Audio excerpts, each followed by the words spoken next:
Hey everyone, welcome back to another 7-minute math video. Today we're going to work on systems of equations, but this time we're going to solve them with substitution. Now, if we're going to do this, I feel like it's at least important that you understand why you would do this in the first place. I have two systems of equations here, one on the left, one on the right. Both of them cause problems when trying to graph them. On the one on the left, I graphed both lines using pencil, but you'll notice that the point where they touch, while there is a point where they touch, it's going to be hard for us to identify it because it's in between the convenient locations set up on a graph. And on the second one, while I know how to graph the one that's in slope-intercept form, I don't know how, or we haven't learned how yet, to graph using standard form. So while this isn't an impossible task by any means, it is something new that we would have to do, and then we would still potentially have this issue over here where the lines would cross at not a convenient spot. So we need a different plan. And here comes that different plan. What we're going to do is solve this system, not with graphing, but with substitution. So watch how this works.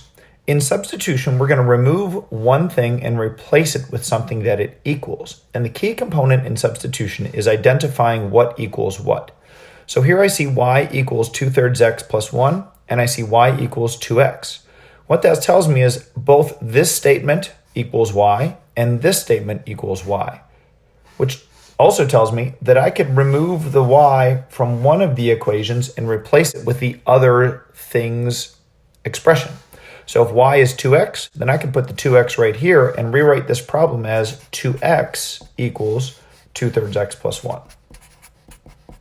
And as soon as I do that, truthfully, I can just solve the problem. Subtract the smaller variable from both sides.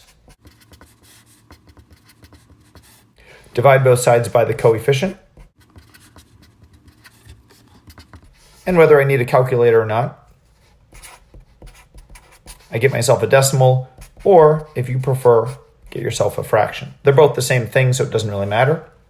And it's worth mentioning that now we have the x value in our answer.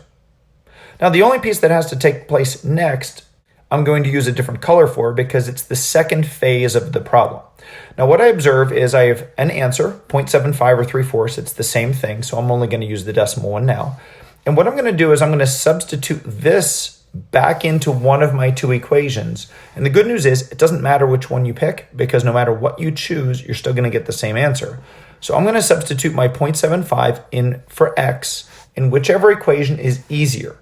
And in my opinion, multiplying something by 2 is a lot easier than multiplying it by 2/3 and then adding 1. So what I'm going to do is I'm going to take this y equals 2x, the simpler of the two equations, and instead of the x, I'm going to put an open set of parentheses. So y equals 2x, y equals 2x, and then I'm going to put my x in that spot. And whether you use a calculator or you can do it in your head, it doesn't really matter. You're going to get y equals 1.5, and that goes here.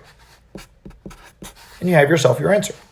So those two lines touched at 0.75, 1.5, which kind of agrees with our image. If we're able to look back at this thing, 0.75 is part of a box and 1.5 is 1.5 boxes, and that's about what we think we see there. So while we'd have to guess if it were here, on this option, no guessing at all.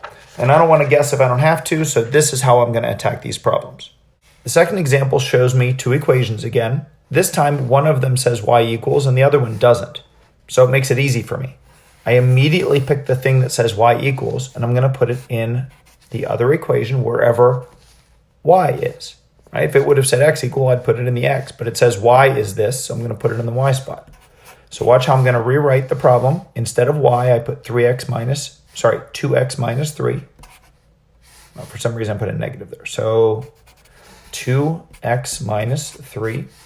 And the rest of the equation, plus 4x, equals 14. Now, I'm going to fast forward the solving of this.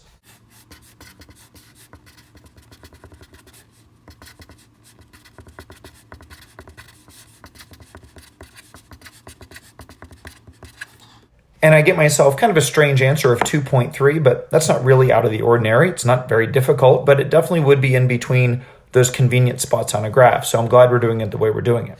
Here comes the green pen again. I'm going to take my 2.3 and I'm going to place it into one of the two equations in the beginning. It does not matter which one you choose.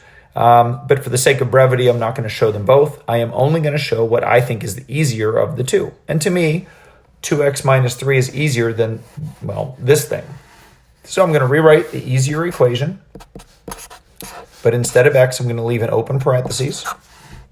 So 2x minus 3, 2x minus 3. And I'm going to put my x value in that spot. So now a little bit of multiplication, a little bit of subtraction, and I have myself an answer of, well, I didn't write it before. 2.3 is your x, so that comes first. And 1.6 is your y, and y's always come second. So there's your answer. All right, example number 3. Example number 3 is going to be where I want you to write down this problem. I want you to pause and try this problem yourself. You can use Notability or a piece of paper. And then either if you get stuck or if you're feeling confident and you've worked the problem the whole way through, press play and see how you did.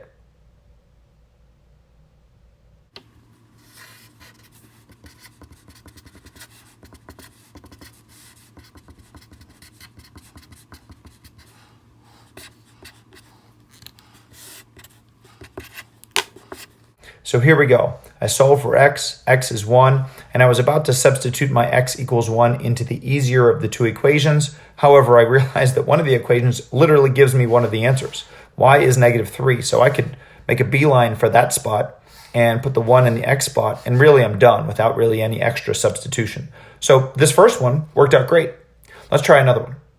So one more time, pause and try. Writing it down, trying it somewhere, and pushing play when you're ready. So how'd you do? I solved the problem for x. I chose the easier of the two, in my opinion, was the first one. So I rewrote the problem, put my negative 3 in the x spot, and solved for y. Now, let's try one more, because there are 3 different types on your work for this evening. So let's make sure you get a sample of each. So last one. All right, our last one for the day. As before, pause and try. So how'd you do on this last one? What I noticed was different in this was that in this particular example, I had x was a value, so I put this value in the x spot. But otherwise, everything was the same. I distributed, combined like terms, figured out that y was 5. I chose the easier of the two equations, which in my opinion was the second one.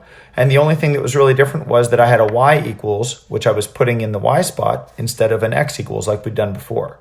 The other thing to keep in mind is that ordered pairs at the end go alphabetical order, x then y. So my y equals 5 went in the second spot, and my x was 6 went in the first. All right, everybody, you made it through that video. If you're looking for some more information about the same topic, click one of the links below. I also have some info about graphing systems if that's something you need to go back and look at. So check out the 2 links, and if not, we'll see you next time.